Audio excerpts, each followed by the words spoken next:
What is up, everyone? Welcome to Club Collab. As you always know, my name is Max Jimenez, and I'm here with my co-host, Ryan Overcash. What's up, everyone? What's up, Mac? Good, man. What's going on, everyone? Hopefully, you guys are doing great tonight. Thank you for joining us. We got a few of you on here already. I appreciate it. Juan, thank you for joining us. Let's go. Amy, thank you for joining us. Appreciate the fire emoji, Sal. Let's do it. Drop what where you tuning in from, where you're watching us. Represent your market. Omiani, appreciate you for joining us as well. Thank you for being on tonight. So, man, tonight, as you guys know, Esther, thank you as well. Let's get started. We're ready. We're ready. As you guys know, I went live a little bit. I went live on IG today, and I talked about our guest that we have tonight. It's Corey Geary, very special guest. I've known Corey for a very long time, and he's obviously got the movement Novation Nation, baby. And he's going to talk about today. He's going to give a little bit of a story, obviously talk about Novations, which is the hot topic, right? It has been anyways, and now with everything that's going on in the market, we're extremely excited to have him on. He's definitely a family man. He's a family man, businessman, and he's taking his time to come on the show and give back to the community, which I love about that. So we appreciate him for being on. Before we bring him on, though, a couple announcements we want to make is Friday. Don't forget, we have our live Zoom call that we do at 3 p.m. Tomorrow, we're going to bring out the topic. So make sure that you are aware, or make sure you look out for that. So that way you can register to join us at 3 o'clock. And, and we're going to bring you some great stuff. Is there anything else I'm missing, Ryan? No, this week. That's good. That's what we got going on. Cool. And then you're going live Sunday again or no? Oh, yeah. Starting Sunday, 2 p.m. I'll be going live on IG. So anyone wants to talk about anything wholesaling, today's market, from prospecting all the way to finding a buyer, selling the deal. Love to talk to you. Anyone that can get help from it, let them know about it. But yeah, that's Sunday, 2 p.m. So it's going to be 3 p.m. Arizona time, so 6 p.m. Eastern time. It's going to be 6 p.m. Eastern time, so 3 p.m. Arizona time. Before I bring Corey on, remember, this is a live show. Ask your questions, drop your comments, share this with someone, guys. Today's topic is a hot one. We want you to bring it. We want to make sure that Corey, show some love to Corey. Drop some fire emojis as soon as he comes on, so that way you can show some love to him that, he's obviously taking some time to be part of the show tonight. And without further ado, let's bring on Corey Geary. What's up, brother? What's up, guys? How you doing? Great, man. How you been? I'm good, man. Thank you so much for having me on. I'm truly honored and blessed to be here, man, especially with you beast here. That's awesome. Stop it, bro. Stop it. No, thank you, man, for being on. I know that just like everyone else, right? And obviously you got a million and one things going on, a baby, all this other stuff. And yeah, I had to leave her at home to come and do this. So it's like, but she was all right. She's in mama's hands. So I appreciate it, man. Yeah. So thank you for being on again, right? We're starting to get a couple people jump in here. They're showing you love. Basically, they follow you. I'm pretty sure some people on here who know who you are. But I want to start with the show off. Before we get into talking about the hot topic of Novation and stuff, tell us a little bit about Corey Geary. Who you are, where you come from, and how you got started in real estate, and that way the people get to know you on a little more personal level. Absolutely, man. Actually, I love that question because it kind of lets me tell my story. Yeah. I got into real estate back in 2016. I was basically just drifting through life, man. I was just drinking, doing drugs, living the party lifestyle. I worked in the casino life. I was a blackjack dealer. I dealt blackjack for almost 17 years. It was a good job, man. You make over 6 figures a year from tips, right? It's kind of like very similar to being a bartender, but just party lifestyle. And I was able to save some money up, though. And I was watching that show, Flip or Flop. With Tarek Al-Musa? Most people know. Yeah. I think I got a lot of people in real estate. But I'm watching that show. And my girlfriend at the time was a part-time blackjack dealer, part-time realtor. And she knew I had some money saved up. Not a lot, but some. She's like, why don't you flip a house so I could list it? I was like, I don't know. Why don't I flip a house? That easy, huh? Right, easy. 20 minutes, make $80,000. I'm like, let's go. But I'm running around my neighborhood the next day on my morning run, and I see one of those bandit signs, man, that you see everywhere, especially here around Phoenix. It says fix and flip, buy price $250, ARV $350. I stopped at my morning run. I called that phone number. I bought that house. It took me 6 months, and I made $8,000. That was my very first real estate deal. Hey, at least you made money, flip. brother, right? On my first, I made money. Yes. I started to go to local RIAs while I was fixing and flipping that property. Bought my second one from a wholesaler, a guy named Chris Iman here locally. A lot of people know who he is. He's kind of a big dog. Yep, Chris. And I flipped that one. It took me 3 months, and I made $20,000. So I was like, I thought I was, big stuff now, hot shot. Like I was on a roll. I'm in real estate. I'm a real estate guru now, right? It's like, oh my God. Yeah. Ego got in the way. Because on my third deal, man, I bought 4 houses all at once. Yeah, dumb, bro. I thought, oh, I could scale. I should scale. I'm making money. The way to do this is to scale. So I buy 4 houses all at once. We ended up getting a new contractor. The old one, he wasn't that good anyways. We ended up parting ways. Well, that contractor took us to the cleaners, man. And I lost all 4 of those houses during that process because he had robbed us blind. And I lost $240,000 on my third deal, was over those 4 houses, third deal, 4 houses. And it set me back to zero, man. Completely wiped me out. Life savings, 401k money from the casino, previous flip money, completely wiped out. And it sucked. And I had to wholesale the deals back to Chris after I bought them from him. I had to wholesale them back. So I lost all the money I put down on them, all the rehab money. It was ridiculous. The guy, I was cutting the guy's checks every single week. And he was sending us pictures of houses that weren't even our houses. And I wasn't following up on the rehab. I was working a casino job still. And I was gullible, bro. He saw a mark on my head. A mark on my head. Well, I didn't want to give up. And I didn't want to give up real estate. I was like, man, I'm wondering how these wholesalers get deals. That was like the question asked. You hear about, wholesalers get deals for free. And that's a lie. You don't get you hear that, right? So the gurus that say you don't need no money and make $100K a month. Yeah. I like to see that method. But I literally, dude, I went on Google. I didn't know. I could have waited to the next local RIA meetup, I guess. And, as RIA here locally, you've been there a couple of times. Yeah. I could have been there and asked around, but I went on Google, man, and I typed in, and I don't know if it would still work. I'd want to know, but I typed in, how do real estate wholesalers get deals? And can you guess who popped up? I'm assuming Sean Terry, because that's who popped up for me. Terry popped up, and I bought his course. It was like $997, flip to freedom, and went all in with wholesaling, man. I at least had my job, which was a good paying job, so I still was making money from my job. I wasn't broke because I had that.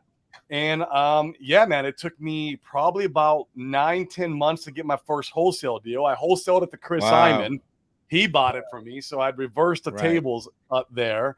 But yeah, I went down the rabbit hole, bought his course. I joined his mastermind. At the time, he was doing boardroom with Kent Clothier. Back in the day, and I joined the mastermind, and that's where wholesaling kind of came into my world, and how I got into real estate.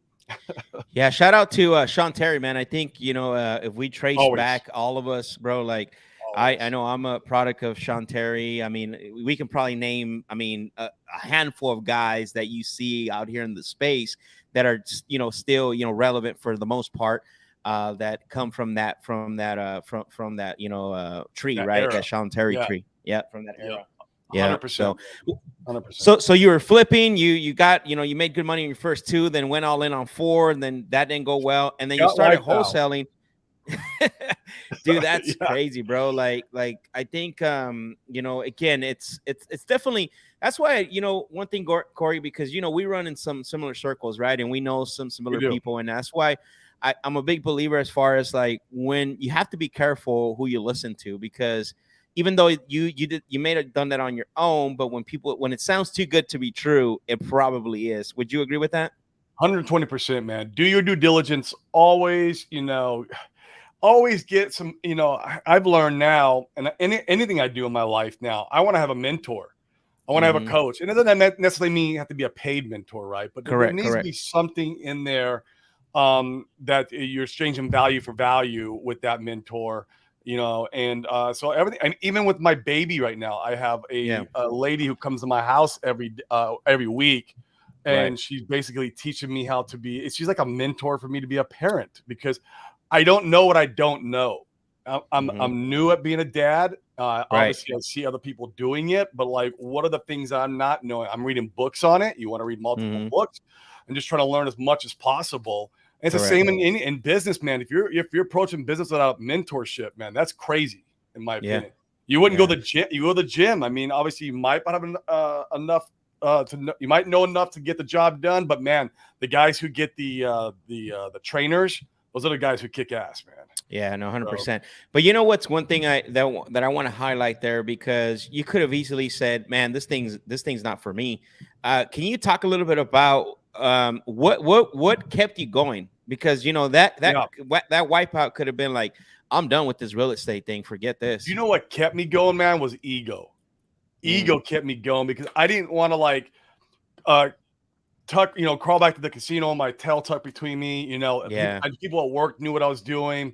It was like I didn't want to just lay down and die, and give up and deal cards for the rest of my life. It was an ego thing. Losing that money, it's a hit on your ego when you lose that kind of money, especially in the beginning. Like if I lost that money now, would it hurt? Yeah. Would I be wiped out? No. But back then, I was like, it wiped me out, and like. It was an ego thing, man. I was like, oh my God, I can't lose this. I can't just go back to the casino and keep dealing cards. It was like, I had a lot of sleepless nights, man. It was hard. And so like, I didn't want to give up. And I was like, okay, I got to figure out this wholesaling thing. And it's the only way I'm going to like crack the code and move forward, because I knew if I had given up at that moment, that money was gone forever. The only way to get the money back was to continue forward in my journey. Not from the contractor, but from the actual space, the real estate space. And so that was the motivation behind me, man. And it was just like, I'm a stubborn person in everything I do in life. I go all in everything I do, which is like a good thing and a bad thing. Like it's good in business, but bad in drugs and alcohol. Dude, you know what? It's crazy you say that, because I met you when you still had your job, and then you were doing the business. And I could say you probably didn't meet me one time sober. Well, not only that, you're a totally different person, like very zen and stuff now. Like back then, man, you were always like you seem to be always going 100 miles an hour. I still go 100 miles an hour, but it's at a different but with stress. Now you're you have a good approach. Now you have a mission, right? And before it was almost like we all go through that phase, like where there is no mission, and then all of a sudden you click and find it. It's weird, because I tell everyone real estate saved my life. You know what I mean? Because I got into real estate chasing the dollar. But then it changed me spiritually, changed me mentally, changed me physically, and then it changed me financially. Financially being the least of importance, in my opinion. But it changed me. It saved my life. Where would I be at if I was still drinking, doing drugs? I know I wouldn't be married. I know I wouldn't have a 14-month-old daughter. I know I wouldn't have, the spiritual, the relationship I have with God now that I do. So many different things would be different if I did not find real estate, and if I just didn't, if I ignored like me wanting to change that dollar, right? People say greed's bad. I kind of argue with that, because your God's purpose is for us to want to get rich, because He wants us to create value to the world. So in return, we get value. And so real estate saved my life, man. It really did. I don't think no, that's awesome, bro. It's interesting because you attach to it. And I'm also a believer that there's nothing wrong with wealth. I think it's when you make wealth the priority, right? And when you make it the main focus, right? Where it's money chasing. Because I like what Jim Rohn said, when you make it about chasing money, it's almost like chasing butterflies. You'll never, you know what I mean? Like you're just going to be all over the place. Yeah. So then you went through Sean Terry's course, you joined the boardroom and stuff. And then Where did you go from there to say where you started now? Like, how long was that process for you to go from when you went into that mastermind to where you started seeing some success in your Maybe wholesaling 10 journey? months before I started getting some deals that were coming in. You know what I mean? I was doing, some cold calling. I was doing bandit signs, a little bit of direct mail. I actually built out a cold call center in my house. I put a bunch of I cubicles remember in my house. Yep, I Yeah, remember and I that. hired a bunch of old ladies and college kids to come in and cold call for me. And it worked, man. I mean, I just needed to get cheap leads. And, back then, man, it's funny because the industry's changed so much. Oh And yeah, maybe it was there, but I didn't really know. But like, it wasn't just as easy as like going and finding like these big giant call centers all right. across the. I mean, I'm It sure they were wasn't. there, but maybe they weren't targeted towards real estate people, Right. or maybe I just didn't know. So I just built one out in my living room, and I'd go out and lock up deals. I'd go out belly to belly every single appointment. I was on the road, 8 to 10 hours a day, still working the casino job at night, not sleeping. Just crazy. Yeah. And yeah. And doing this the whole time while I was drunk and high. Like, I'm not lying. Like, Man, you crazy, bro. it was insane, bro. It's a And blessing that we got Corey still here. oh, yeah. Over 2 years sober, bro. Over 2 years Nice. sober, going strong. Congratulations, man. Not Yeah. going back anytime soon. bro. Wow, Thank congratulations, you. bro. Thank you. Congratulations. That's huge. It's something you should be proud of and have pride on that. Oh so, my God. yeah. Life has never been better. I've missed the last 20, 25 years of my life, or maybe longer. I started drinking in my early 20s. That's a whole nother episode. But like I have lost a big portion of my life. And then thank God I found real estate. But so, yeah, I started wholesaling here locally, nothing crazy. Started to do a couple deals here and there. I ended up getting to the point where I was probably doing 5 to 10 deals a month. So, I'm about a year and a half in. I started back in 2016. So maybe this is like 17, maybe in the middle of 17. The buzz was starting to go around of this nationwide wholesaling thing. Right. And right. One of my good friends, Nick Perry, he was doing it. I was in a mastermind. Yeah, Nick's a beast. Nick's a beast. Sean Terry at the end of 2018, he made the switch over from local to nationwide. So I'm like, all my friends were doing it. So I'm like, all right, I guess I'm doing it, right? Because I wanted to scale local and go. I wanted more deals, man. I want 20, 30, 40 deals a month. Right. Well, right. When I first did that, man, I had a big team. I made the biggest mistake. And I recommend anybody who's got a local model trying to transition to virtual, don't do this. I turned off all my local marketing, turned it all off, and turned on the virtual PPC nationwide. So I turned off what was paying the bills and turned on something I had no clue about. Wow. Spending a lot of money. Yeah. I ran in the red, bro, for 3 months, deep in the red. Wow. And it was problematic because you don't know how to underwrite deals in these other markets. Yeah, right. It's a different market. You don't have buyers. It's like it's a whole different animal. And so, like, I'm struggling, and I'm out in a mastermind one time in Florida. Any given time, I'm like part of 3 or 4 masterminds. Right. I love masterminds, man. That's how you grow. That's how you grow. You said man. it earlier, coaching. I meet people like you guys. I mean, of course. Like, but I'm out there, dude. And this is when I just went nationwide. I was running in the red, and there was a guy doing a presentation. And he was talking, it was local. He had a local business model. But he's like, yeah, I made 2.2 million last year. And half of that was Novations. And I was like, what the heck is Novations? Right. And he goes on to do his presentation. He's like, yeah, so in these deals, we're locking them up and we're selling them to MLS to conventional finance buyers. Immediately, I had a problem. I had a problem that I didn't have buyers and I couldn't get my deal sold. 1 out of every 5 contracts, if I were lucky, would close. So immediately a light bulb went on in my head. Like, ding. I was like, if I could figure that out, I could do what I'm doing nationwide. Right, nationwide. And that's when I went on a mission to really figure out and crack the code of Novations. And he taught me his version. He was he had learned it from a couple other guys doing it here in our space who teach it. I won't mention names because the way they teach it is with a lot of liability. So what I did is I took that model that he was doing, I brought it here. We started doing it here. We're starting to scale it. But I noticed that What, Corey, I'm going to having, interrupt you real quick because it's a good segue to jump into. What year are we talking about here with when you got introduced to Novations? Novations was probably, I want to say 19. Okay. I want to say around 19. So this was way before, guys. This was, again, the reason why I want Corey to say it, to make that that intro as far as when he learned it. He didn't just learn it yesterday. That's why. And I knew this. I just didn't know when this was.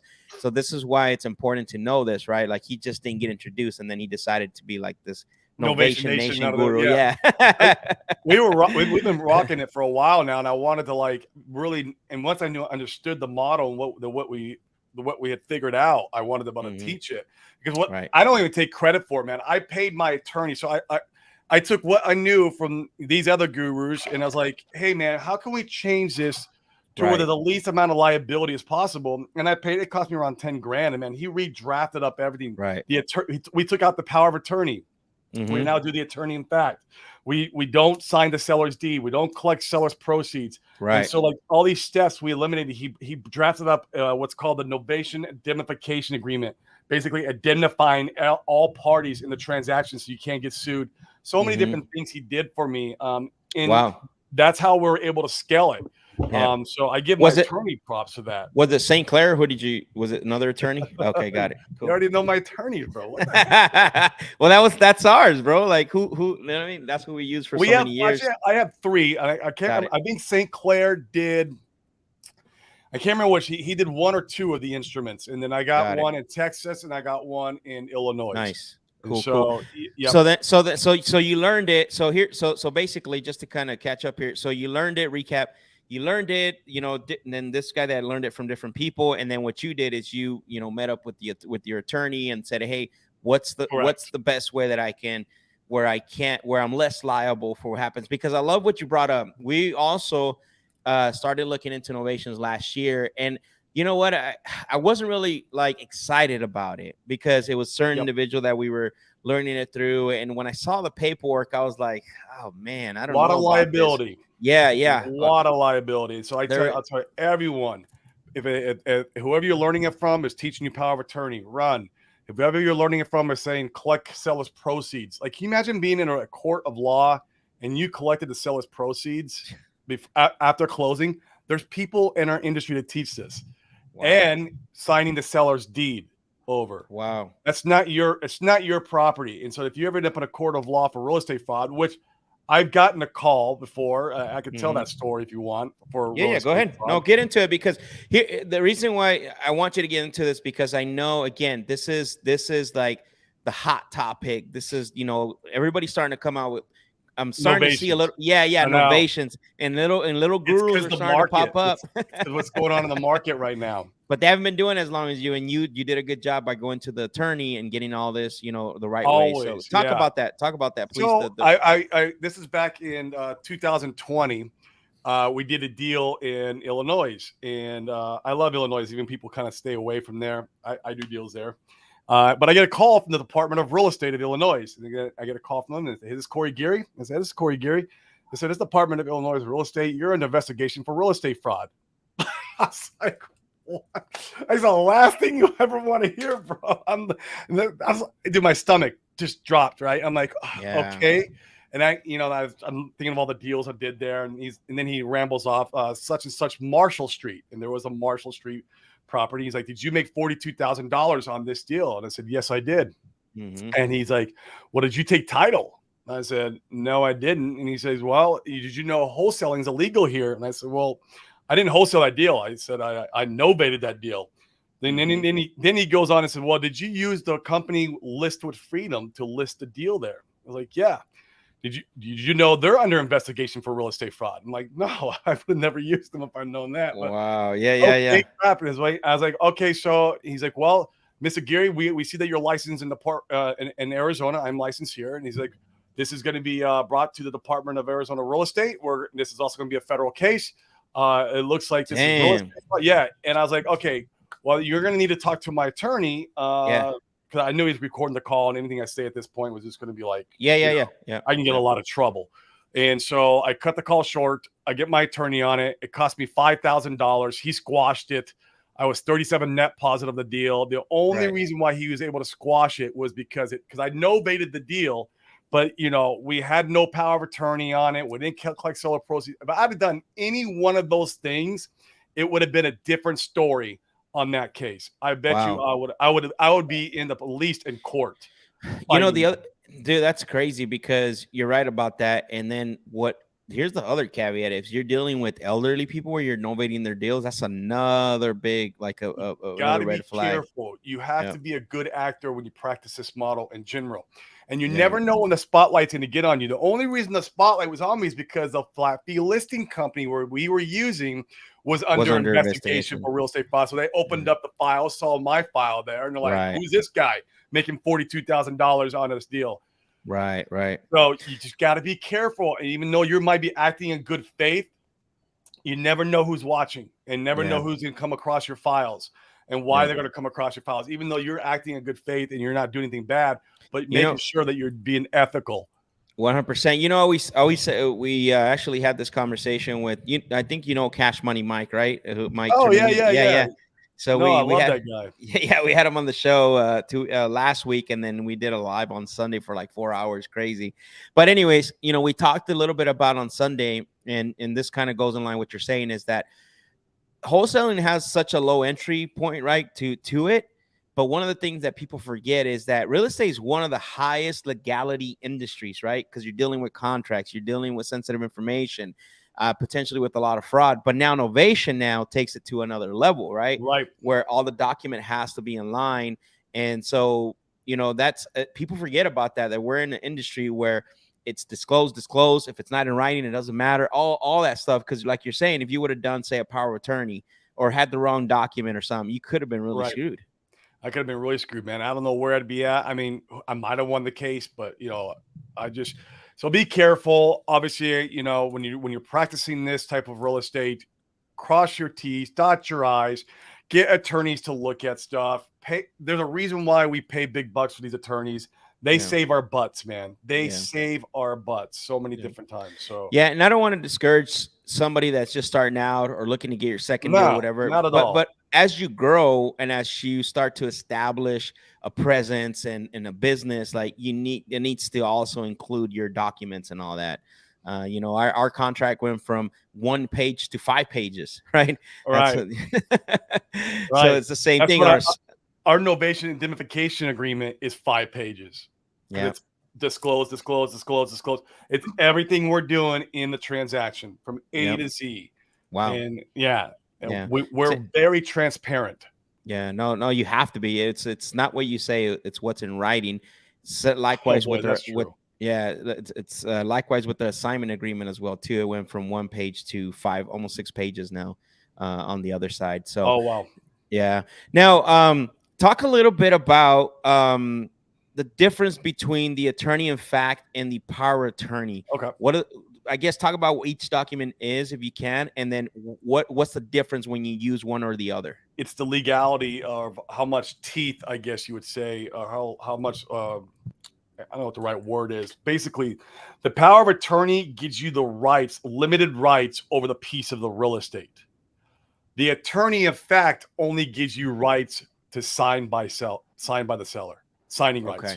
It gives you no rights to the real estate whatsoever. So that's what the power of attorney does. That's why when you use a power of attorney, you can sign the deed. But with an attorney in fact, you cannot sign the deed. But you can sign offers, you can sign the MLS listings, you can sign any addendums, anything to transact the deal all the way up to the signing of the deed. You could do with the attorney in fact. Right. You don't need to have the attorney in fact notarized. Okay. So that's also beneficial because when we were first doing Novations, man, when you have the notary show up to the seller's door with the power of attorney, even though you conditioned them or you might have got a yes from them, once they see that power of attorney in front of them, they're calling you and they're like, I'm not giving you my real estate. What are you doing? You scamming me? And it's threatening. The power of attorney is threatening. Oh, 100%. It makes me nervous, man. Yeah. Yeah, the attorney in fact is, it's less threatening. We call it the attorney in fact, but on the top it's like it just says authorization to sign listing docs and offers is all it says Okay. on top. It's one page. That's pretty clean. All very clean. Almost all brokers and realtors take it, Got it. and we're just signing by the seller. We have Right. no control over the real. I don't want control over the real estate. Yeah. No, of Unless I'm course. gonna fix and flip it or something. Right. Unless you're gonna go all in on the rehab. So who signs the attorney in fact? Seller, On your signs. no, on your side. On your side. Who signs that? So the seller will sign it, the initial agreement paperwork, Mm-hmm. appointing, like say Corey Geary, attorney in fact, is signed by the seller. So the Mhm. seller signs it, I sign it, and then now when I'm doing a listing or accepting offers, the way I'm going to sign any offers will be, say you're the seller, Max Jimenez, by Corey Geary, AIF, and that's how I Oh. sign all the documents. Got it. Don't do it with disclosures though. So your spuds and those are federal documents. Anything that's a federal document, have the homeowner sign it. Oh, good tip right there. Man. Yeah. Okay. Have the homeowner sign it. We were doing it. You'll have the right to sign it with attorney in fact. Once again, if you ever end up at a real estate court of law, like that's a federal document. How did you? The judge is going to be like, how did you know if the roof was bad or not? Did you go to the house, Mr. Geary? Did you live there? Why did you fill out the disclosures, Mr. Geary? Wow. That's crazy. Guys, drop some fire emojis and some thumbs up. I think that's a crucial golden nugget that nobody talks to you about. I didn't even know that, bro. I appreciate you sharing that. Disclosures, man. You gotta be careful. The spuds. We call them spuds here in Arizona. Every state's a little bit different. So we don't sign those, but right when we get a novation that comes in, though, we get the realtor on it, and then we get spuds, and Josh reaches out and starts working that angle. So you have plenty of time to get this stuff done before your deal closes. So have the homeowner sign it. That makes sense. And then you can sign all the other documents, and then have the homeowner sign the deed, and then that's it. Got it. Okay. We got some questions already coming in hot. So let's go ahead and so obviously somebody knows you have a course. Do your students get all those contracts when they join your course? Of course. Makes sense. Still consult your attorney. I always say consult your attorneys always. But yes, you get the exact paperwork that I use nationwide. Perfect. Sal wants to know any suggestions on a good attorney for someone starting out. Find one in your market first, where you're practicing real estate, ideally. So like even St. Clair, he does 5 different markets. He's not just here in Arizona. He's in 5 different states, which is really, really cool. So and you can ask in the investment groups too. Like if you're part of any investment group, ask us for suggestions on. And actually, St. Clair started a Facebook group for attorneys across the nation. Oh, then that's where you want to be. Yeah. So Sal, send me a DM on Instagram, and I'll send you the link to that Facebook group, so that way you can ask that question in there. Yeah. Jose Reyes, who was in my master class, I guess we kind of talked a little bit about that. Who's signing the listing agreement on Novation? I'm signing the listing agreement on the Novations, but I'm signing on behalf of the seller. So it's like I said, let's say Max Jimenez by Corey Geary, AIF on every single line. Even on the little initial parts, on the contracts, you get the little initials. Yeah. I will put the initial by my initial AIF. Like I spell. Well, you have to, right? I'm making sure, bro. That makes sense. Yeah. He says disclose 100%. We even disclose it on our AB contract, the initial agreement that the seller signs. So they get 3 documents, right? They're going to get your normal contract, your normal purchase and sell agreement. They get the novation agreement, and then they get the AIF. And that first contract on line number 9, it doesn't do anything but disclose. It discloses that we are novating the deal in the first agreement. Got it. So, okay, yes, that makes sense. Disclose. And tell your seller what you're doing. Bro, we tell our sellers all the time we're selling the properties to a third-party buyer. They don't care. No. Like we're taught in wholesale to hide all this stuff. No. That's the last thing you want to do. I mean, Ryan, do we even do it on our wholesale deals and everything? Do we, right? Yeah. Do we ever? We don't hide anything, bro. What's funny is we're running into that from, some of the JV deals that are coming in. They're not setting that up properly. We're like, it kills you. Yeah. It's causing a little bit of a. So I went to a couple of weeks ago. Ryan set up for me to come in and talk to a couple agents, and they're getting into wholesaling, direct to seller stuff. And Well, what if the seller like finds out this later? Like, no, there is no finding out later. Like, it's you got no, That kills deals. it kills deals and But it gets you in trouble. It's what we all were taught. I mean, Yeah. most of like the wholesaling programs we went through and the people, that's what we were taught. It was like, you keep it secret from the seller, you're still in the contract. Keep it secret from the buyer and how much you're making. And you have all this gray area you walk in wholesaling. Novations, the buyer doesn't care how much you make because they're retail. Right. Seller, we disclose everything in the front end. And if it's a deal killer, then it's not going to be a novation. There's no like, oh, let's hide it from the seller and we won't. No, if they're not on board, deal's dead. Yeah, automatically makes sense. Tiana, she's a realtor in Arizona, says, as a realtor and wholesaler, definitely nervous about novations and want to make sure I don't miss anything to be compliant. I mean, you're 100%. licensed too, right? So I'm licensed here in Arizona now. Talk about compliance, and this is something that Sean St. Clair had recommended too at one of the meetups we were at a while back. Because I was licensed and I was thinking about doing Novation, especially here locally, even though I'm not licensed nationwide. But I was like, hey, locally, is it okay if I list my own Novation deals? And he said, no, it's conflict of interest. Get someone else to list it. You know, that's not subject to the party of the contract. You're a conflict of interest. So if you're licensed and you go get a Novation deal, you might want to think about having someone else list. Did he break down why was that, Corey? No, it's probably just. Yeah, he's got to be. It's that realtor stuff, man. You got to be careful with. That makes sense. Yeah, okay. So I have now my dispo guy. He lists my novations here locally, okay. But he's as long as this is not your name, but they can be part of the same brokerage, same team. That's fine.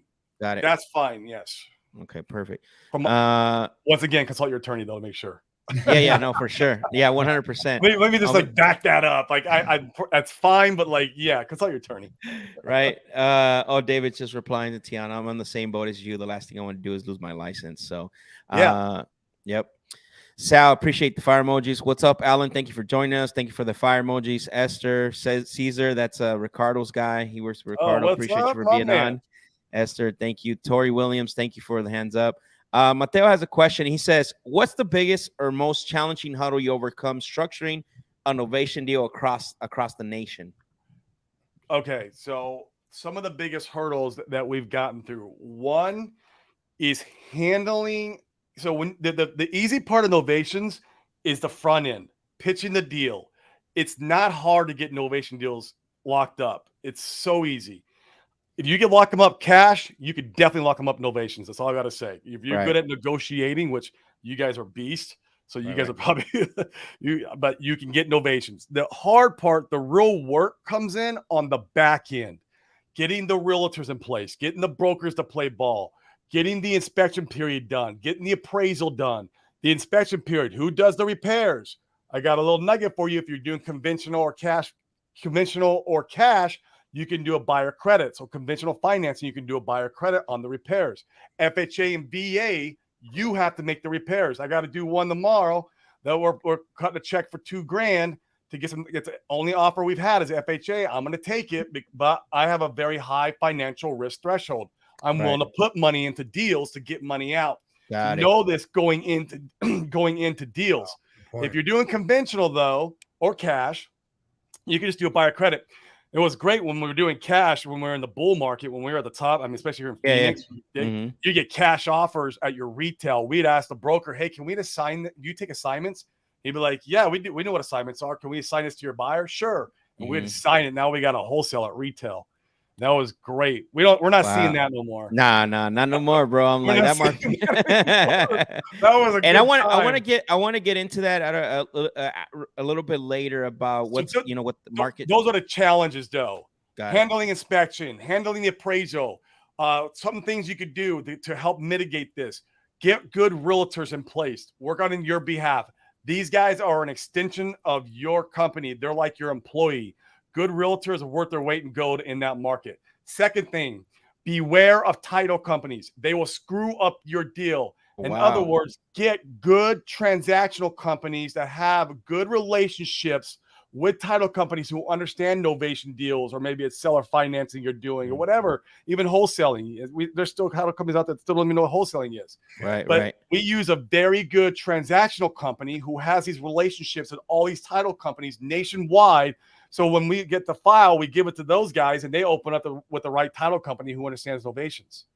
So we don't ever have to deal with that. What's the biggest challenge with the title company when it comes to them? They don't understand it. They don't get it. They some of them even feel like, are you scamming the seller? It's like it's like what wholesaling was 15 years ago. Right. I feel like a lot of title companies are just now catching on what an assignment is. It's like, haven't you heard of Sean Terry? You don't know like, now it's Corey Geary, right?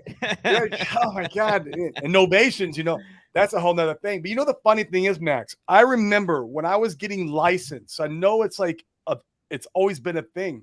When I was getting licensed, I remember learning about novations in real estate school. I just never thought at the time I'd ever use it, but I remember learning about it. And I was just like, it was one ear out the other. So it's always been a thing. It's not like it's, the legal terminology of novation means replacement of agreement, replacement of contracts. You get your AB contract, you get a BC contract. That BC trumps or novates the AB contract. The original one. The original. It's practiced a lot in commercial. It's practiced a lot in leases. You can novate a lease, and it's done in retail. It's just not done a lot. Yeah, spuds right there. Spuds. Yeah. Have the homeowner feel the spuds out though. Yep. Good advice right there.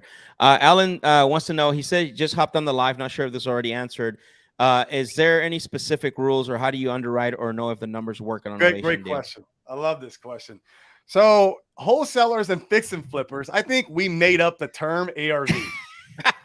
We did, man. Where did this come from? There is no well. Let me hold on. I think we should back up. Probably the appraisers started it, even though they go a little more deeper. Appraiser doesn't. If you go to an appraiser and go, "Hey, bro, what's the ARV?" No, I know they don't. I know, but they're still making an like, what the hell are you talking about? What ARV? It's a CMA, bro. It's a CMA. It's a CMA, bro. Yeah, this is why I love this question, because an appraiser, what they do is they go in and find apples to your property. Obviously, if you get an HGTV, they're gonna find the other HGTV properties. Well, if they're good. If they're good, let's be honest. If they're good, right? But if you have a house that's built in 1990 and you didn't update it, the appraiser is going to go out there, and the first thing they're going to try to find is 1990 houses that were never updated. That's their job, as close as they can in that subdivision, ideally in that subdivision. Same thing for novations. Put your appraiser hat on.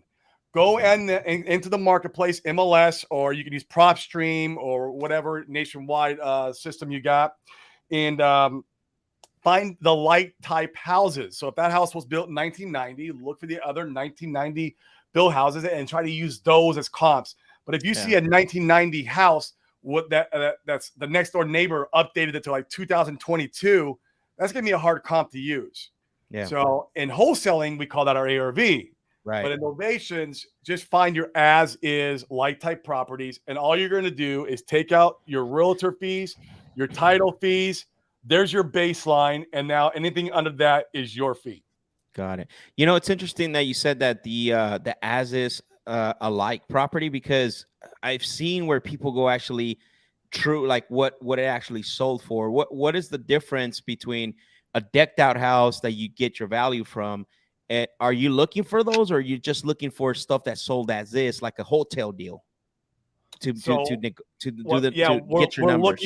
We're looking for apples to apples. If it was a hotel type deal that matched, we're looking for that property. Okay. Don't get me wrong. If the house has been updated, then we need to find updated houses to compare. Oh, got it. We have to find updated houses to get our comparables. You really have to put your appraiser hat on.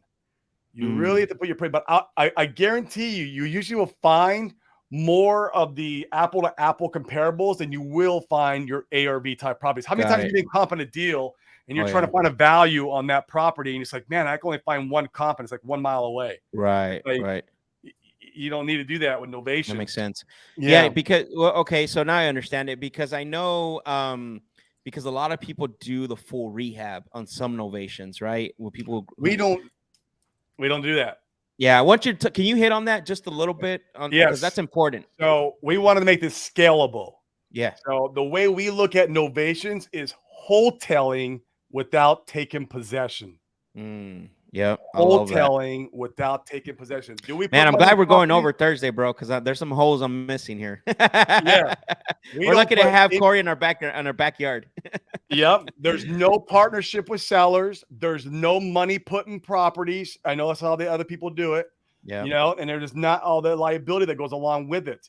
Now, do we put some money in properties? Yes, sometimes we do. Don't get me wrong. I had one, it was an FHA. This was 2 months ago, maybe 3 months ago now.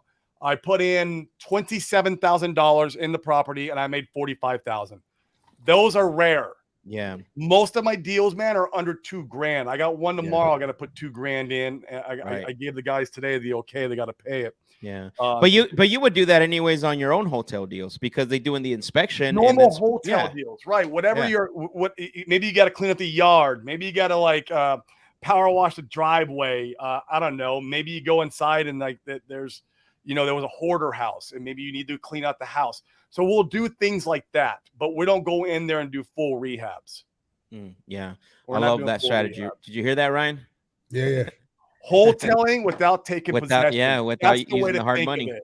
And without using hard money too. No hard money. And you get to sell if you want to an FHA buyer right out of the gate, where if you took possession of that property, you have the 90-day flip rule. 90 days. I hate that damn rule. Yeah, 90-day seasoning, which is 90-day seasoning. Yeah. It's gone because it's on the seller. Yeah, it is. AF, that is the third dog to obtain AF status agreement. It stands for the attorney in fact, AIF. That will that in our initial package that we send to the seller, that is a third document in the package. So we have the purchase and sell agreement, we got the novation indemnification agreement, and then we have the attorney in fact. Woo! Guys, drop some fire emoji, some thumbs up. Show Corey some love. He's dropping nuggets in here. I can tell you he speaks on stages. I've seen his presentation multiple times, and what he's dropping tonight, I think he's going a little extra than what he does in his presentations. Yeah, believe me, I've been there. So show him some love. Drop some fire emojis. Also, some thumbs up. And then at the end, we're going to have you all follow him, tag him to how excellent he was tonight. David wants to know, Corey, is there a greater advantage to novation agreements if you're a realtor? No, man. Most of my students aren't licensed. They're not licensed. I mean, I'm licensed here because I got my license because in the beginning of my real estate journey, I wanted to list my own flips. That was why I got, and then I never ended up using it. I'm glad I did it because I learned a lot. I learned a lot getting licensed, but like, you don't need it. And no, there's no advantage of you having it. In fact, if you are licensed, I would say you should have someone else licensed list your novation deal, not you. Yeah. I think the advantage comes in if you're doing wholesaling investing, right? I don't think there's any advantage. Yeah, because like a wholesale investing, I mean, you can make offers in MLS. That's another thing. If the deal's on an MLS, you can't novate that because it's already with another realtor. They have a listing agreement, so it's Cool, man. Let's see. The next question is, what are some what best way to pitch Novation? Let's go. Yeah. Okay. There's 2 scripts that we have in office, and I'll show you both of them on Thursday, Max. One's the front end script. Got it. That's basically when you find out the seller's need price is too much. I say need price because it's not their asking price. We're a for-profit business. It's still your job to negotiate the best deal you possibly can. Right. What you teach. It's like, you got to do that stuff first. But once you found out the need price is too much, then you're going to say, hey, Mr. Seller, unfortunately, we are not your buyer. Because as a buyer, as investors, we have to make a marginal profit. Right there at the takeaway. We're not your buyer, right? We're not going to like, we're not doing anything here. But Mrs. Seller, we have this new program called our concierge service. Now, not many properties qualify for this service, but I pushed really hard against the underwriting team to get your property qualified. Well, then they're going to be like, well, what's a concierge service? Well, this is where we are going to, I wish I could pull the script up. I might need to pull the script up. Basically to say, this is where we're going to sell the property to a third-party buyer via our network of realtors, the MLS, and our nationwide buyers. and we're going to cover all the title fees, all the realtor fees, and the closing costs. So you're still a net whatever number you guys have negotiated or whatever the need price is. At the end of the day, we're just going to need a little bit of additional time. We need some access to the property and some additional paperwork to be signed. And that's it. And that's how we come with the front end offer. The back end offer is what I like the best. Yeah. That's where you negotiated the deal, cash offer, and you're in the money on wholesale. Right. This is where I get the big spreads, bro. This is the money man. You've negotiated. You got a wholesale deal. It's a slam dunk. You're happy. You're getting ready to send the paperwork. What you do is send over the concierge service paperwork and just sprinkle maybe $3,000 or $4,000, maybe $5,000 on the purchase price. And you send it over. Yep. And you send it over and say, hey, Mr. Seller, wow. It's nice. I love it though, man. We're investors, guys. We're at the end of the day. Yeah. It's what you do. So like they can still go with the cash offer, but we're gonna let them know, say, hey, Mr. Seller, we got your property approved.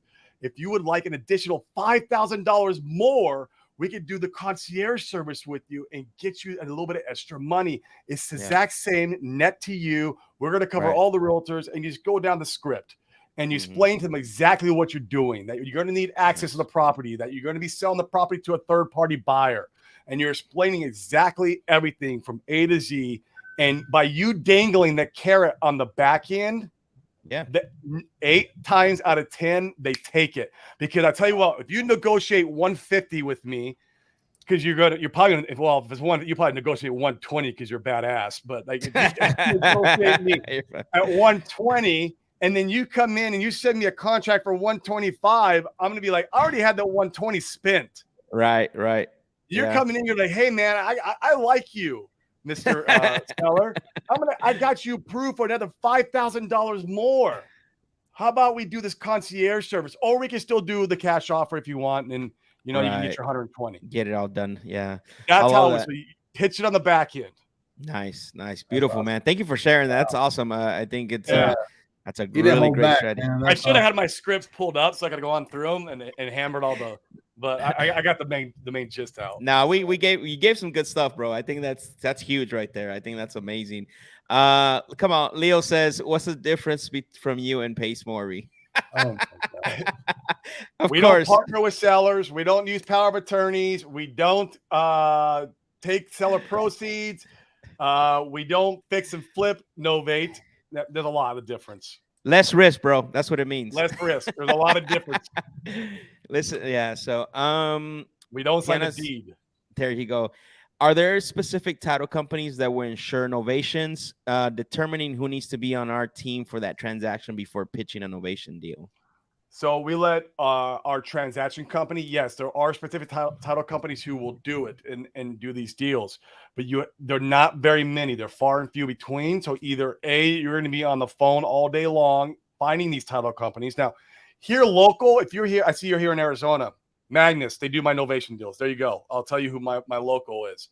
It's Magna Title. Carrie Persons was the one doing it before, and now it's Cherie. Yeah. Go over the Magnus. They understand Novations. If you're here local, if you're nationwide, that's where it becomes a little bit of a problem. And so we use a company called Easy REI Closings. You can go to novationclosings.com if you want to get an appointment with those guys to see if you want to set something up about them being your TC company, because that's what they are. They're just a badass TC company, and they know how to structure any creative deal. Novation, sub 2, seller finance. Anything you got that you're trying to achieve, they know how to do it. Yeah. And if you want title companies to do it. Yeah. Hey, Tiana, if you want Cherie's contact information, reach out to me. I got it. So we did local. That's your girl. Yeah. We did all our deals with her for forever. Good stuff, man. I guess that answered that question. What title company you use in Arizona? So, yeah. Magnus Title. Tori Williams wants to know, I recall learning about Novations in class. I guess she means at the real estate class. Yeah. Interesting to see it being utilized. It's crazy, isn't it? Yeah. It's like, I'm telling you, they probably taught assignments in real estate school 10 years ago also. They probably did. Yeah, they probably did. Like, Can't wait to see the AIF doc. That's my missing piece. Cool. Let's see. Siobhan says, what's the usual amount of time it normally takes to hotel in and out? Well, novate the deal. So that's a great question. When you're comping the deal, make sure to look what your average days on market are, so you can be fully transparent with the seller on the time that's needed or allocated to get the deal done. Our contract to close, I asked Josh last week, was Novations was 62.7 days. Okay. Our contract to close on Novation deals nationwide. Right. So I'll ask him again tomorrow, so I can give you that number on Thursday. Because has and we're gonna get into this right now. Have you seen that go up or because of what's got it? It's ticking more and more up. Okay. Dude, I had Novation deals here in Arizona last year that they literally not even on the market for a day. Yeah, and they were gone. Yeah. And now, man, I mean, average days on market are ticking up like crazy. Yeah, so, we'll get into that because that's one thing that I personally wanted to get into a conversation with you. But Leo says, "Love you all, brothers." Of course, man. Leo's a good dude, man. I know Leo for a long time. I see him at every event I go to. He's everywhere, bro. I don't know. He's here in Phoenix, San Antonio, Houston. You know where I met around, bro. I met him in. You know what's funny is I met him in New Orleans back in 2019. Oh wow! With Chris Rude's event, and then we went on a boat and stuff and had dinner, and that's where I met Leo. And boom, relationship. So exactly. David says, I know you do a lot of PPC for leads, but how would you get leads if you're on a budget? If you're on a budget, so you could do it's funny because Leo just mentioned Pace.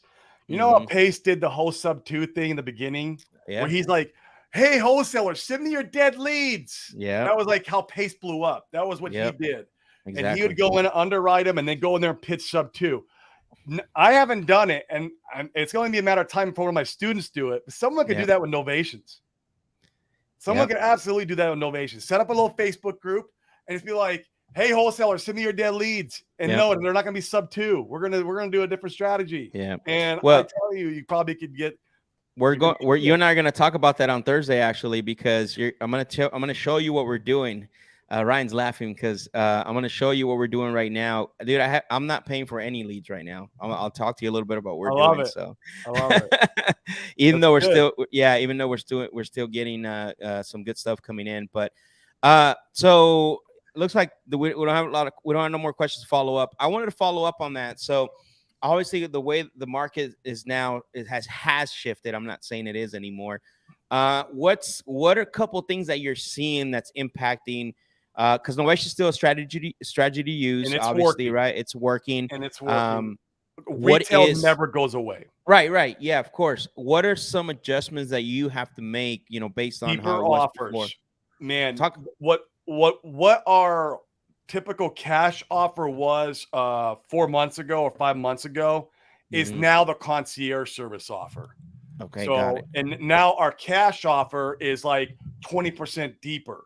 Yeah. So like maybe nationwide, if we were offering, I don't know, let's say 60% on cash, now we're offering like 40 to 50% on cash, and then coming in with a concierge service offer to kind of save the day.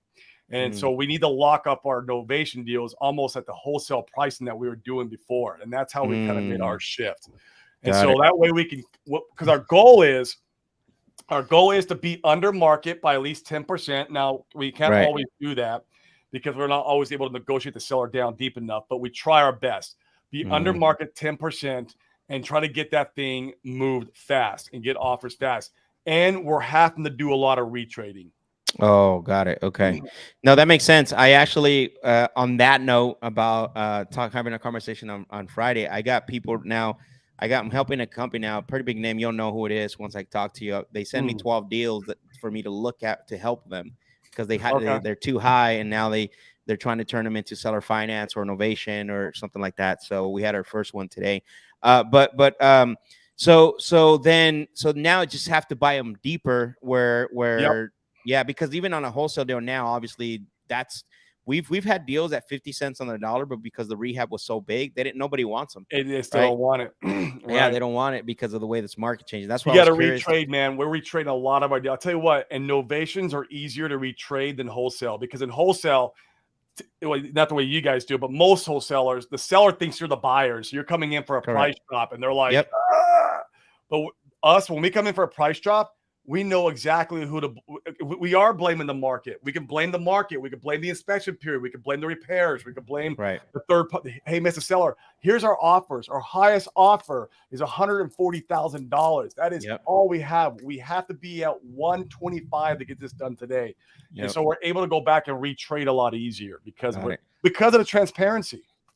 Yeah. And hey, when we meet, I'm going to give you 2 questions that'll give you 2 questions while you're negotiating the novation. That's going to probably give you anywhere between a $10,000 to $20,000 price just by asking these 2 questions, lower than what you wanted to get it. Let's do it, bro. I'll make sure Jerry's make sure he's around because I can tell you, and Ryan's laughing because it works. It works every time, bro. He was excited for you to come. I told him today. He's like, "Oh man, it's great." He's like, "I want to learn." That's nice, man. I appreciate it. You guys are fam. So Sal wants to know what are some steps that you can take going into a new market if you want to start doing novations in that market? Same steps that you're going to take when doing wholesale in any market. I mean, you got to plan your marketing, figuring out what your budget's going to be, how many more markets you're willing to take on. Do you have the bandwidth to take it on? You know, there's a lot of things that go in that in-house, and then we do PPC.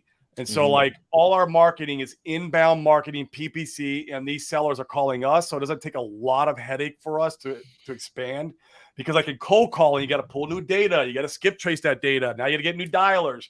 You got to manage the dialers. And you have this, like, as you're scaling that, it's brain damage. Where in PPC, I go on, I click a button when I want to scale my new marketing channel. It costs me more money to click that button, but I click the button and then I got more leads coming in from that market. And what's great about PPC is that you're not targeting the stress in PPC. It's every seller under the sun, including pretty houses. I love pretty houses. Oh yeah, big time. Yeah, especially when they come for free. Pretty houses for free. And so like PPC is great for that because we're not targeting the stress. And so, you know, a lot of our, I would say 80% of our leads via PPC are good candidates for novations. Got it. Did you always, I guess, I mean, it sounds like Sal's a little bit newer to the game here, but did you always go into a new market with PPC always? Has it always been there? No, well, when I scaled nationwide, yes. Okay. But local, no. When I was local, man, my first marketing, they was bandit signs. It was bandit signs. Okay, I'd go out and put up bandit signs. It was what I remember those days at 11 o'clock at night on Friday. Bro, I did it. That's what Sean Terry taught in Flip to Freedom. He did. Letters, yellow letters, and bandit signs. Yeah, bandit signs because it was cheap. Yeah, and then I learned about cold calling. You go buy the big corrugated plastic at Home Depot and cut it. That's it, man. All night writing them. I mean, so that was our first way of marketing, and then we got into the cold calling. I created a little call center in my house. We even became, I feel like we were the kings of RVM in Phoenix for a long time. We would drop 20,000 RVM a day in Phoenix. And it was netting me between, I would say, about 5 deals a month. 20,000 RVM a day. Because I used to get them for like, it was a sixth like 3 cents, 4 cents or something. It was a less than a cent. It was like a half of a cent. And so like we would just blast them out, and then we'd have all the calls incoming to my acquisitions. It was pandemonium, bro. Wow. Oh wow, dude. It was pandemonium. But we get deals. Crazy. Deals. And like Jesse Burrell would come like, "Hey bro, how are you making money on RVM?" I'm like, the way you make money on RVM is by volume. You have to send a lot and be consistent with it. But then you get sued. We get sued like twice a year, man. I get demand letters, end up in court because of telecommunication laws and all. Oh my god, it was such a headache. But it's that changed pretty fast. I don't think you could. I don't know if you can do RVMs today. You be careful. I mean, you can do it. You can do whatever you want, but be careful. You could end up in front of a judge. I wouldn't recommend it. Yeah, you could end up in trouble. Yeah, for sure. What's up, Daniel? Daniel Q says looking into PPC now for a partner. Any suggestions? So PPC, man, I would say if you're looking to get PPC turned on, my suggestion always is you need to learn it yourself. bring it in-house, learn it, figure out what it takes to make Google work. It's not hard. Like, I am not a techie guy. Right. I am not techie, but I brought it in-house, learned it. Now, even if you want to outsource it, that's great. But learn it yourself first so you can manage who you're outsourcing it to. And the first red flag you should always have if you're talking to a third-party company is ask them, do you run the PPC out of my account or are you going to run it out of your account? If they're going to run it out of their account, don't use them. They need to run it out of your account so you can go in there and monitor your dollars. That's your money, and no one's going to treat your money better than you. And so you have to be just on it with PPC. Otherwise, they're going to blow your budget. All they do is put VAs on your PPC. And so you need to know your stuff when it comes to PPC. It's not hard, though. Yeah. I'm not a ticket guy. We teach it in our mastermind. We teach it. I love teaching PPC because it's not hard. Like, it's especially the nationwide. Nationwide is so easy, dude. So easy. Yeah. Okay. No, that makes sense. I talked to Robert Wensley, who obviously as well too, and my he boy. Gave me, he's good people, and so he gave me pretty much. I haven't dived into it, but he gave me all the stuff that I need. Like, he told me all the websites to go to for the negative keywords and all that. Talk to you a little bit about it when I'm over. Yeah, me and him have had countless hours, talking on people because he's smarter. That guy's like Ivy League.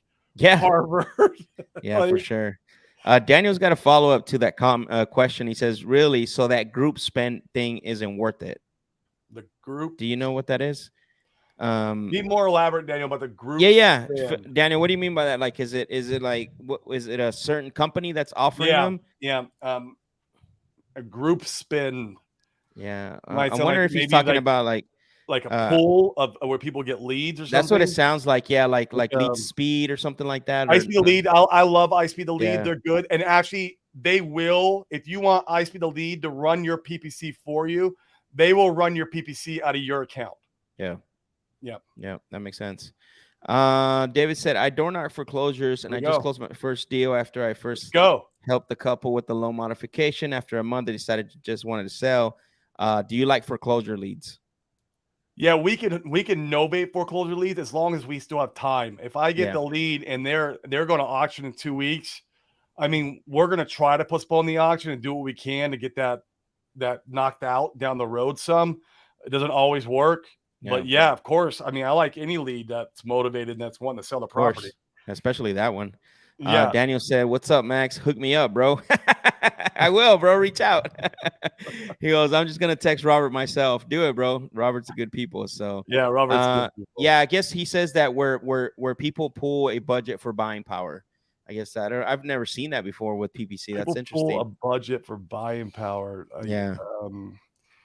That sounds like a fund of some sort. Yeah. Well, for PPC, I've never heard of it. So yeah, the only thing I could think of is like iSpeed the lead with that. Yeah, right. Because that's kind of what it is. Right. Where would you recommend starting if you wanted to learn PPC? Is there any suggestions on that? I mean, I'm biased. Me, but there's more people than just me. I mean, there's a lot of. No. I want you to talk about that because I think you provide really good value and you do it really well. So I want to make sure that that you give yourself an opportunity to talk to them and bring more students in. Because again, just from what you talked, just when what you brought up tonight, man, I think that was very valuable. So we'll give an opportunity for that. David said, "What's going on Thursday? Can I come?" How much do we charge us for? How much did you charge us? 100,000 to come into your office, bro? Right, per day. If the medium has changed, man, we're gonna learn a lot of stuff from you too, though. I know that. Yeah, no, I know. It's Corey was we're in the same market here, and so Corey was generous enough to have us come by his office and hang out for a couple hours. But yeah, so cool, man. Well, we've been on here for a little bit over an hour. Cool.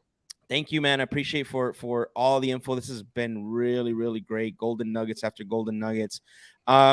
If somebody wanted to learn more, and don't be shy, like, talk about your course, how people can get a hold of you. I want to make sure that people learn from you, honestly, because I think you bring really good, the right way to do novations, because novations are tricky, man. And the thing that gets me, it's so careful, bro. Yeah, and they're Gotta be tricky, so and careful. everybody's talking about them like it's like passing them out like candy, right? And I just don't think It's that. and that's what it kind of I got to fear, man. You know how wholesaling's getting regulated now just Yeah, because there were yeah, so yeah. many bad actors that kind of just Right. went out there and started Correct. canceling all these contracts. That's what happened. Yep. I feel like Novations could be the next thing. If we have bad actors out there doing some things that they shouldn't do, I mean, like Mm. you could sign addendums. Basically, you could price drop your own property. Like, like there's stuff you could do that you could Wow. get in serious trouble for. And that's what my fear is. But at the same time, it's like I do want to teach it because like people need to know what they can use in today's strategy to get through a recession. Because I Mhm. feel like we haven't seen the full writing on the wall yet, what's about to happen in our economy, and we're gonna Yeah. have to be able to have every tool in our tool belt, Right. whether it's novations, wholesale, sub two, seller finance. You need to have everything in your tool belt. Yep. And so to get through to where we have another bull cycle again. Yeah, for sure. So but yes, for I have a course. It's called Novation Nation. Very simple. It's just a bunch of videos of me teaching how to do novation deals along with the paperwork. What's the And website? What's the website, Corey? novationnation.com. And you guys could hit me up on Facebook, Corey Geary, or Instagram, the Corey Geary. And I answer my own DMs.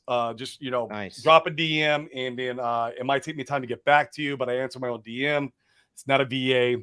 So there's a course, and then we have the mastermind. The mastermind is a new age wholesaling group. Like that, right? Is it double N? Novationnation.com. Novationnation.com. Yep. Cool, man. Oh, Awesome. they can reach out, and that works too. Cool. But the New Age Wholesaling Mastermind, what that is just teaches people how to mirror my business, how to go nationwide with Novation deal making, using PPC as your main marketing strategy. That is the foundation of that group. And there's some killers in that group, man. Some real killers. Nice. Yeah. There's a couple guys in there doing more deals than me. I mean, Wow. it's like, I mean, it's good though. I mean, it's always, yeah. It's okay. That means you taught them right, and they just went all out. Yeah. You know what I'm saying? Now I'm like learning stuff from them. I'm like, holy crap. It's great. Yeah. I think there was. I love masterminds, man. That's why I love masterminds. Right. Yeah, there was. I think, Ryan, we were on a Zoom call live one day, and there was a guy. Right? Was it a Tony's Zoom call? Yeah, it was Tony But there was a guy in there. You want the guy that was in there talking about taking Corey's course, that he went through a couple other ones and he found Corey's. Yeah. He's basically said the same thing that you're saying, Corey, in the very beginning. He was just talking about how you teach it the right way. You do it to where there's no recourse, basically, or as little as possible. But yeah, he was saying a lot of good things about you, and that was right before we met. I think I met you before, just in passing, but at the airport, met you at the airport we actually got to talk. Yeah, right. Yeah. So that was fun, man. But no, yeah, he had a lot of good things to say about you, and that's cool. Why we wanted. Yeah, they spoke highly, bro, of your program. So I vouch for it. I think it's great. I mean, I've always heard good things about it, and I'm looking forward to when we come over and look at all the details and stuff. And man, it's man. I've known you for a long time, and I know that you're making an impact too. And so if you're interested, if you like what you heard tonight and you want to go more depth, like go to his website. Also, what's your IG handle one more time, Corey? The Corey Geary. So the Corey Geary, real simple. Yeah, the Corey. So if Facebook's just Corey Geary, Corey Geary, Geary. Then the Corey Geary, one word, is cool. my IG handle. Nice, perfect, brother. Well, I appreciate it. What we're gonna do is typically the way we like to end the show is think about something you want to leave the people with, some positive. We're gonna make the last announcement before you sign on. We'll bring you on and we'll end the show that way. So just think about something you want to give a shout out to the people, and then we'll bring you right back on. All right. Okay. Cool. Boom, guys. Man, drop some fire emojis, some thumbs up. Man, Corey, what do you think? What did you think, Ryan? Wow. I love it how he was this open book, man. He opened up and shared everything, shared a lot, right? Stuff that you can take right now and go put it into play. Yep. Guys, make sure that you give him a follow, show him some love. Sign if you want more and want to learn more, go to novationnation.com. Give him a follow on IG at the Corey Geary, so that way, you can show him some love and say, hey, I saw you on the Club Collab, and it was awesome what I saw, and I want to learn more. And then that way you get to learn more about Novation strategy. So guys, remember a couple announcements before I bring Corey back on so you can give us the last word is we are going live Friday at 3 p.m. Arizona time. That's 6 p.m. Eastern. We're gonna bring a subject, talk about a couple of things. And Ryan, when are you going live, Ryan, on IG? Live. Well, I think you changed it to 3 p.m. I changed it. I was saying 2, but you say 3. So let's stick with Oh 3. no, it's 3 for Friday. 3 for the Friday one. For 3 the for Friday. Friday. Okay, yeah. 3 for Friday. 2 on Sunday. 2 p.m. Sunday. This Sunday and all following Sundays. And also, guys, if you need any help with your deals you're working on right now, whether that's locking it up, get Max on the phone, whether it's a creative or Novation, we have the resources. We can help you with that part. Need help with buyers, anything of that nature. Obviously, you have me as well here. So as a team, we can help you guys. Just want to offer that service to everyone as well. Yeah, we haven't really been pushing this. Haven't really been pushing it hard, but you guys behind the scenes, we're doing some crazy stuff with like some serious players across the country, and they're coming to us with this market shift. And eventually, we'll talk a little bit more about that once we get things settled. But I want to bring Corey back, and I want him to drop positive message for you guys, because I know there's some newbies in here, and I know that maybe you're going through some challenges and stuff. But I'm gonna bring him back and have him have the floor. So Corey, you got the floor. Let's go. So guys, I want to talk a little about, your why and why you're wanting to do this. What is the reason why you want wealth? What is the reason why you're getting into real estate? And you need to look deep down inside. What is the reasoning? What is your true why? And you might be thinking to yourself, oh, I'm doing it for my kids. I'm doing it for my mom, doing it for my dad. I want to help my family. I'm doing it because I always felt I had lack in my life. And you got to figure out where this urge is coming from, the feeling of success. Because I'm going to tell you, if you don't know your true why, you're never going to be able to push forward to the next step. And I learned this the hard way. And I'm going to tell you what your true why needs to be. It needs to be you. You need to understand that you truly love yourself that is worth every single bit of abundance that God has put in place for you to go out and obtain by creating value to the world. And until you really know and learn how to love yourself, it will become ever more difficult to keep pushing forward in this journey. So remember, your why shouldn't start with your kids, shouldn't start with your family, shouldn't start with the lack you had in your childhood. It needs to come from you, knowing that you truly love yourself, and you can't really truly love another until you love yourself. So guys, I'll leave you on that. Hit me up on social media. Amazing, man. And when did I got everyone? Thank you and have a good night. See y'all.